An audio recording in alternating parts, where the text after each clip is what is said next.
नमस्कार दोस्तों, सब्सक्राइबर्स और इस चैनल के विस्तृत परिवार।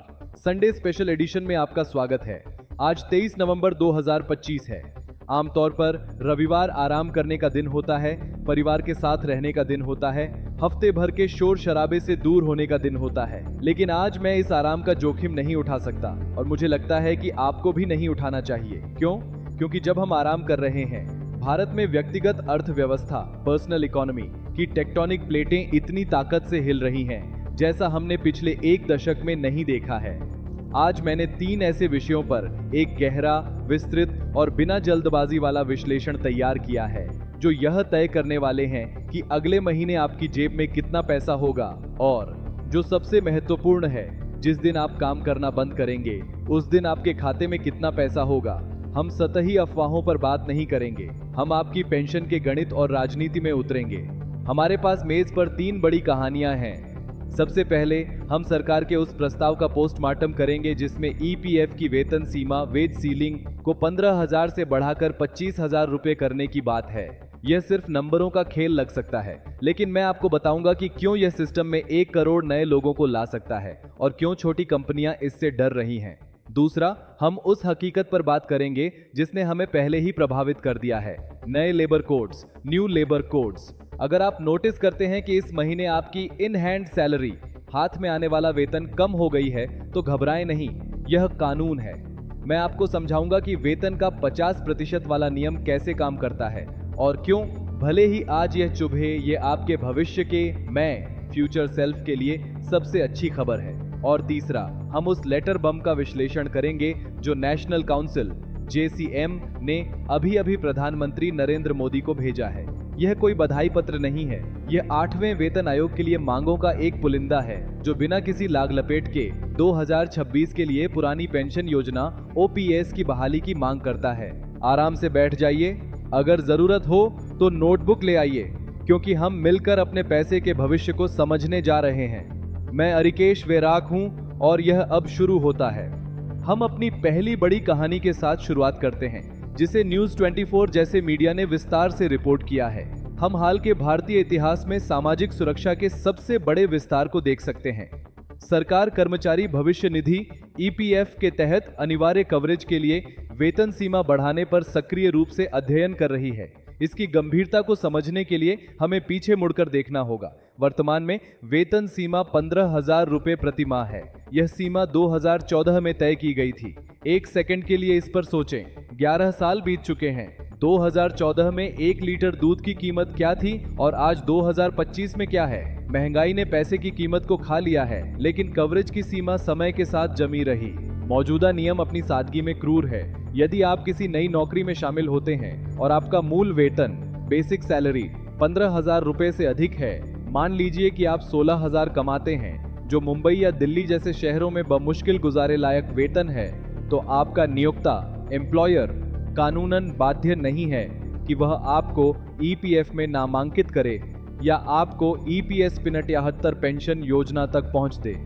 ये पूरी तरह से स्वैच्छिक, वॉलंटेरी है और हम सभी जानते हैं कि कॉरपोरेट क्षेत्र में स्वैच्छिक कैसे काम करता है।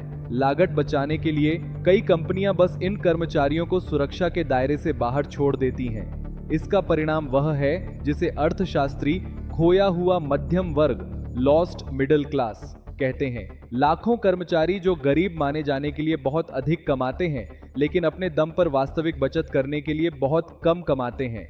आज 23 नवंबर को जो प्रस्ताव मेज पर है वह उस छत को ऊपर उठाने का है। हालांकि अंतिम आंकड़े पर 2026 की शुरुआत में केंद्रीय न्यासी बोर्ड CBT में बहस होगी, लेकिन रिपोर्ट 25,000 रुपए की छलांग का सुझाव देती है। अगर यह मंजूर हो जाता है तो क्या होगा? चलिए वास्तविक आंकड़ों की बात करते हैं। अनुमान है कि 1 करोड़ से अधिक यानी 10 मिलियन कर्मचारी स्वचालित रूप से सिस्टम में प्रवेश कर जाएंगे। राहुल की कल्पना करें, जो एक कपड़ा फैक्ट्री में सुपरवाइजर है और 22,000 रुपये बेसिक कमाता है। आज तक उसका बॉस उसे पूरा वेतन देता था और राहुल उसे रोजमर्रा के खर्चों में उड़ा देता था। उसके पास कोई भविष्य निधि, प्रोविडेंट फंड नहीं थी, PF से जुड़ा कोई जीवन बीमा नहीं था और सबसे गंभीर बात, वह पेंशन के लिए सेवा के वर्षों को जमा नहीं कर रहा था। अगर कल उसकी नौकरी चली जाती या बुढ़ापा आ जाता तो उसके पास सहारे के लिए 0 रुपए थे। नए नियम के साथ उसका बॉस उसकी सैलरी से 12% लगभग 2,640 रुपये काटने के लिए बाध्य होगा। और यहाँ महत्वपूर्ण बात आती है, कंपनी को अपनी जेब से और 2,640 रुपये डालने होंगे। नियोक्ता के उस योगदान में से एक महत्वपूर्ण हिस्सा 8.33% ईपीएस पेंशन योजना में जाता है। यह राहुल की जिंदगी बदल देता है। अचानक वह एक संपत्ति बना रहा है, वह रिटायरमेंट का कॉर्पस पूंजी बना रहा है। लेकिन, और हमेशा एक लेकिन होता है, हमें सिक्के के दूसरे पहलू का विश्लेषण करना होगा। यह पहले क्यों नहीं किया गया? क्योंकि इससे हायरिंग, भर्ती महंगी हो जाती है। सूक्ष्म, लघु और मध्यम उद्यम एमएसएमई जो बहुत कम मार्जिन पर काम करते हैं, इसका विरोध करेंगे। एक छोटे व्यवसाय के लिए जिसके पास 20,000 रुपए कमाने वाले 10 कर्मचारी हैं, 20,000 रुपए इस कानून का मतलब है कि उसकी पेरोल लागत रातों रात 12% बढ़ जाएगी। यह एक बड़ा वित्तीय झटका है। हालांकि आज हम जो राजनीतिक विश्लेषण कर रहे हैं वह यह है कि सरकार कॉरपोरेट शिकायतों पर सामाजिक सुरक्षा को प्राथमिकता देने के लिए दृढ़ दिख रही है। वे समझते हैं कि बिना पेंशन के बूढ़ी होती आबादी भविष्य में राज्य के लिए एक फिस्कल टाइम बम है। अभी बचत करने के लिए मजबूर करके वे 20 साल बाद बुढ़ापे में गरीबी को सब्सिडी देने से बचते हैं। यह एक लंबी अवधि की शतरंज की चाल है और सब कुछ इंगित करता है कि 2026 वह वर्ष होगा जब हम आखिरकार 15,000 रुपए की कांच की छत को तोड़ देंगे। हम अपनी दूसरी कहानी की ओर बढ़ते हैं, जो शायद वह है जिसे आप सबसे तुरंत महसूस करेंगे। शायद इसी महीने की सैलरी स्लिप में बिजनेस टुडे की रिपोर्ट और श्रम विशेषज्ञों के विश्लेषण के अनुसार नए लेबर कोड्स के लागू होने से भारत में वेज का क्या मतलब है, इसकी एक क्रांतिकारी पुनर्परिभाषा रीडेफिनिशन हुई है। दशकों से भारत में पैरोल का खेल कानूनी चोरी की एक कला रही है। कंपनियां सैलरी पैकेज को बहुत चतुराई से स्ट्रक्चर करती थीं। वे बेसिक सैलरी को कृत्रिम रूप से कम रखती थीं। मान लीजिए कुल का 30% या 40% और बाकी का भुगतान भत्तों अलाउंसेस की एक लंबी सूची में करती थी। House rent allowance, HRA, transport allowance, uniform allowance, internet allowance आदि। वे ऐसा क्यों करते थे? क्योंकि सामाजिक सुरक्षा पीएफ का प्रसिद्ध 12% और ग्रेच्युटी में योगदान केवल बेसिक सैलरी पर गणना किया जाता है। बेसिक को कम रखकर कंपनी कम टैक्स देती थी और कर्मचारी को महीने के अंत में हाथ में अधिक नकदी मिलती थी। दोनों के लिए एक अच्छा सौदा लग रहा था, है ना? गलत। यह लंबी अवधि में कर्मचारी के लिए एक जाल था। नए लेबर कोड्स जो अब लागू हो चुके हैं ने एक सुनहरा नियम पेश किया है। बेसिक सैलरी, कुल पारिश्रमिक, कॉस्ट टू कंपनी या CTC का कम से कम 50% होनी चाहिए। यदि भत्ते 50% से अधिक हैं तो अतिरिक्त राशि गणना के उद्देश्यों के लिए स्वचालित रूप से बेसिक में जोड़ दी जाएगी ताकि कोई भी भ्रमित न हो। चलिए एक संख्यात्मक उदाहरण लेते हैं। प्रिया की कल्पना करें जो एक मार्केटिंग एग्जीक्यूटिव है और जिसका मासिक पैकेज 50,000 रुपये है। पुरानी प्रणाली में उसकी कंपनी ने उसकी पेरोल को इस तरह से स्ट्रक्चर किया था। बेसिक 15,000 रुपये 30%, विभिन्न भत्ते 35,000 रुपये 70%, पीएफ में उसका योगदान 15,000 का 12% केवल 1,800 रुपये था। कम बचत लेकिन महीने के अंत में हाथ में बहुत पैसा। नए कोड्स के साथ यह अवैध है। कानून कहता है कि बेसिक कम से कम 50% होना चाहिए, यानी 25,000 रुपये। अब पीएफ में उसका योगदान 25,000 का 12% बढ़कर 3,000 रुपये हो जाता है। तत्काल प्रभाव, प्रिया देखेगी कि हर महीने उसके 1,200 रुपये और काटे जा रहे हैं। उसकी net salary, take home salary कम हो जाएगी। अपना बैंक बैलेंस कम होता देख उसे गुस्सा आना स्वाभाविक है। वास्तविक प्रभाव, हालांकि उसे आज कम नकदी मिल रही है, लेकिन उसके नियोक्ता को भी उसके पीएफ खाते में पहले के 1,800 के बजाय 3,000 रुपये डालने होंगे। एक साल में प्रिया ने अपने रिटायरमेंट फंड में 28,800 रुपये अतिरिक्त जमा किए होंगे, अपना और नियोक्ता का हिस्सा मिलाकर, साथ ही चक्रवृद्धि ब्याज, कंपाउंड इंटरेस्ट। और बात यहीं खत्म नहीं होती। यह ग्रेच्युटी को बड़े पैमाने पर प्रभावित करता है। ग्रेच्युटी का भुगतान अंतिम बेसिक सैलरी के आधार पर किया जाता है। यदि प्रिया का बेसिक 15,000 से 25,000 हो जाता है तो 5 साल बाद कंपनी छोड़ने पर उसे मिलने वाली राशि आनुपातिक रूप से लगभग 66% बढ़ जाती है। तो इस खबर का निष्कर्ष जबरन वित्तीय शिक्षा का एक सबक है।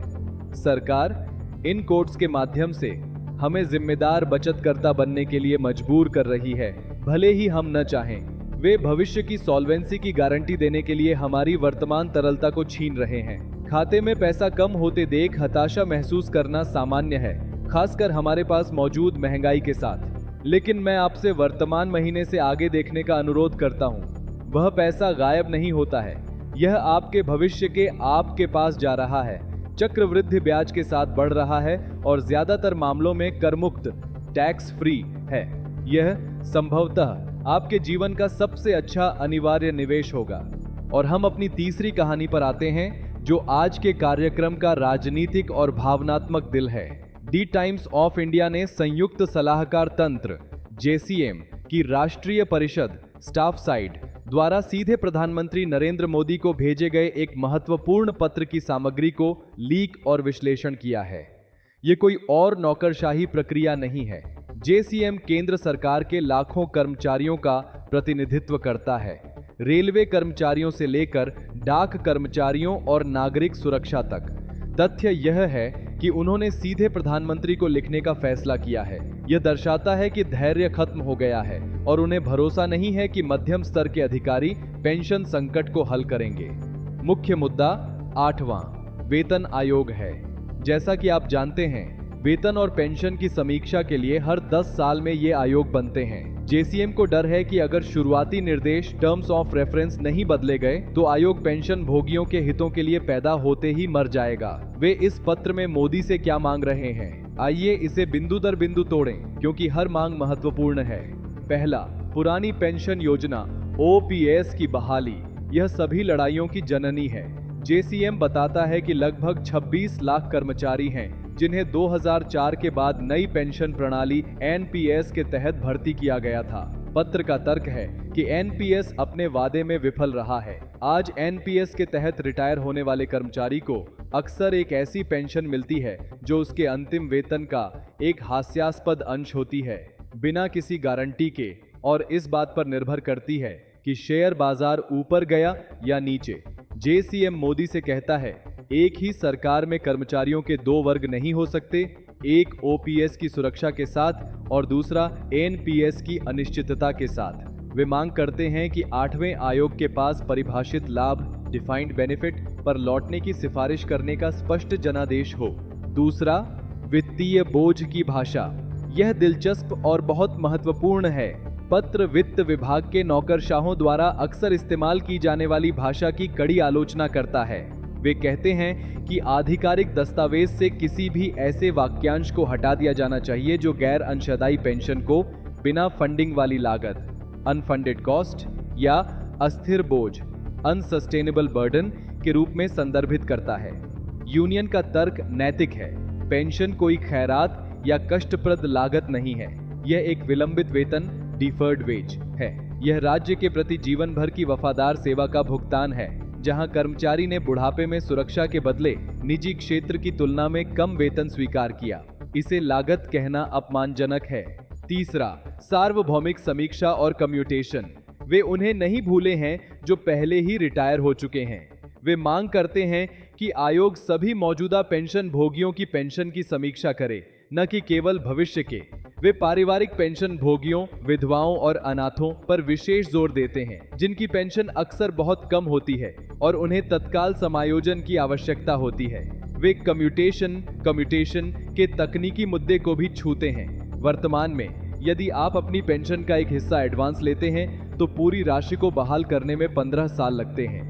JCM ने गणितीय रूप से साबित कर दिया है कि सरकार मौजूदा ब्याज दरों के साथ 11 या 12 वर्षों में वह पैसा वसूल कर लेती है।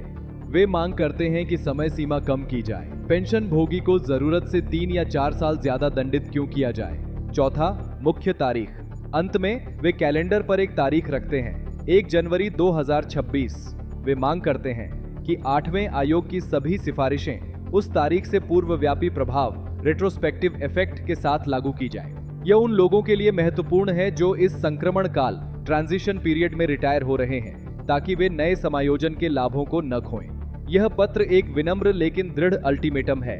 सरकारी कर्मचारी जानते हैं कि सरकार को उनके समर्थन और उनकी स्थिरता की आवश्यकता है। बहस को सीधे मोदी के दरवाजे पर ले जाकर वे उच्चतम स्तर पर एक राजनीतिक निर्णय के लिए मजबूर कर रहे हैं। क्या भारत बुढ़ापे के निजीकरण एनपीएस के रास्ते पर चलता रहेगा या यह पहचानेगा कि गारंटीकृत सामाजिक सुरक्षा ओपीएस लोकतंत्र का एक मूलभूत स्तंभ है?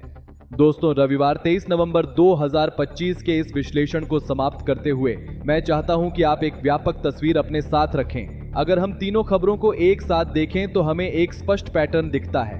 एक तरफ सरकार ईपीएफ की सीमा बढ़ाकर 1 करोड़ और लोगों को सिस्टम में लाना चाहती है। दूसरी तरफ नए कोड हम सभी को आज अधिक बचत करने के लिए मजबूर कर रहे हैं, भले ही अल्पावधि में हमारी जेब पर असर पड़े।